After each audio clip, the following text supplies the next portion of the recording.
매일 먹는 약, 우리는 어디까지 알고 있을까? 약으로 배부른 당신을 위해 준비된 단 하나의 약슐랭 가이드.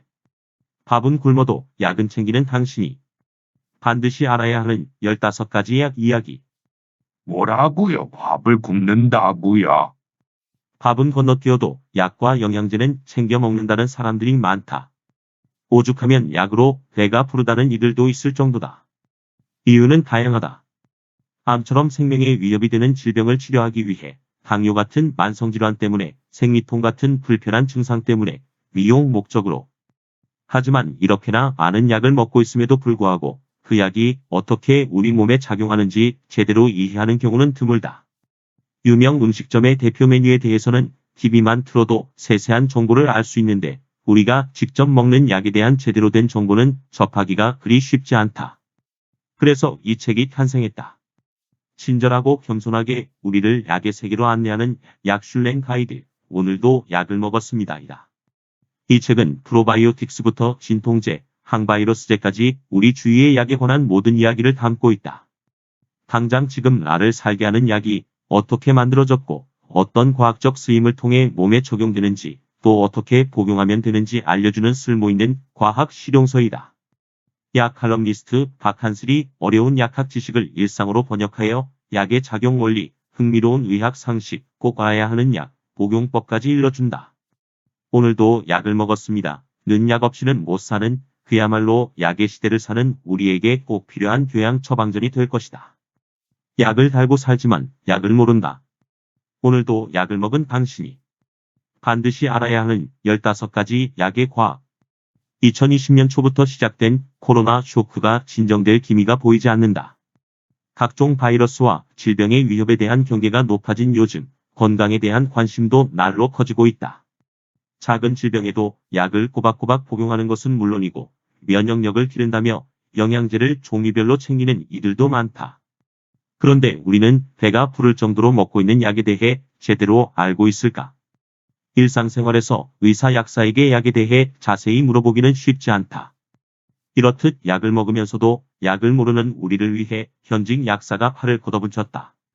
일상적으로 접하는 약들의 이모저모를 친절하고 자세하게 안내해주는 가이드북을 펴낸 것이다.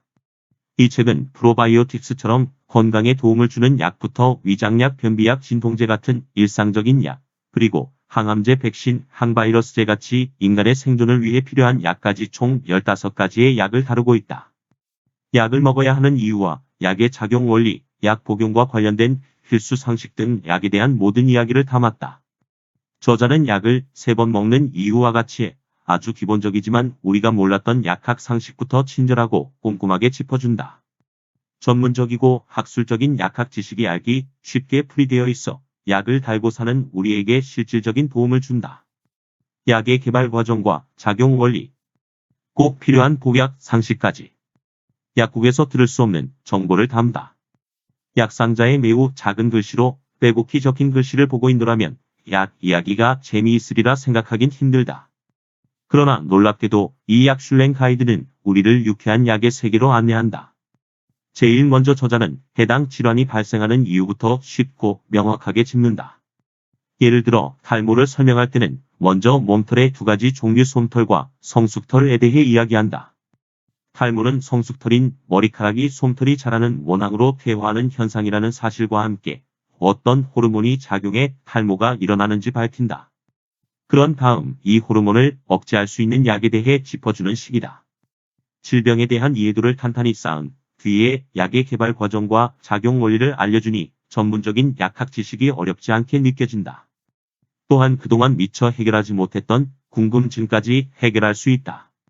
나에게 맞는 피임약이 따로 있을까? 왜 술과 타이레놀을 같이 먹으면 안 될까? 프로바이오틱스가 몸에 그렇게 좋다는데 어떤 회사의 제품을 선택해야 할까? 항생제를 먹으면 내성이 생긴다는데 처방된 약을 다 먹어도 될까? 이 책은 자주 챙겨 먹는 약의 드럭 인포를 알리고 약에 대해 우리가 알고 있는 정보가 맞는지 팩트 체크하고 약을 어떻게 먹어야 하는지 복약 상담까지 해준다. 이 책을 갖고 있으면 우리 집에 친절하고 유머스럽기까지 한 약사를 한 명 두는 셈이다. 코로나 시대를 대비하다. 약에 대한 오해를 바로잡고 내 몸을 지킬 약학 상식을 담은 책. 한때 홍역 백신이 자폐증을 유발한다는 주장으로 맘카페가 떠들썩했던 적이 있다. 이는 영국의 의사 앤드루 웨이크필드가 돈벌이를 위해 고의적으로 퍼뜨린 주장이었다. 명백히 잘못된 정보 때문에 백신을 맞지 못하여 홍역에 걸리는 아이들이 늘어났다. 백신의 작용 원리에 대해 명확히 알고 있었다면 적어도 부모가 자신의 아이를 커다란 위험에 빠뜨리지는 않았을 것이다. 한편 어떤 약이든 먹기만 하면 내성이 생겨서 몸에 좋지 않다고 여기는 사람들이 있다. 이들은 고통스럽더라도 진통제는 피하고 항생제도 조금 먹다가 말아버린다. 약은 멀리할수록 좋을까? 저자는 이 물음에 답하기 위해 내성에 대해 차근차근 짚는다.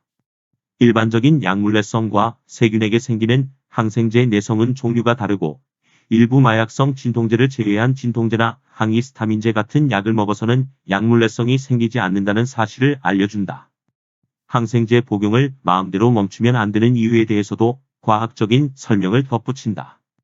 책을 읽으며 우리는 약을 무조건적으로 신봉해서는 안 되지만 일단 피하고 보는 태도도 그리 좋지 않음을 깨닫게 된다. 앞으로도 우리는 약의 시대를 살아갈 것이다. 암이나 코로나 바이러스 감염증 같은 무서운 질병에 맞서기 위해서는 치료제가 생기기를 학수고대할 수밖에 없다. 우리가 건강을 지킬 수 있는 방법 중 하나는 약의 원리를 이해하고 약에 대해 오해하지 않는 것이다. 이 책과 함께라면 포스트 코로나 시대를 대비하며 내 몸을 지키는 약학 상식들을 얻을 수 있을 것이다.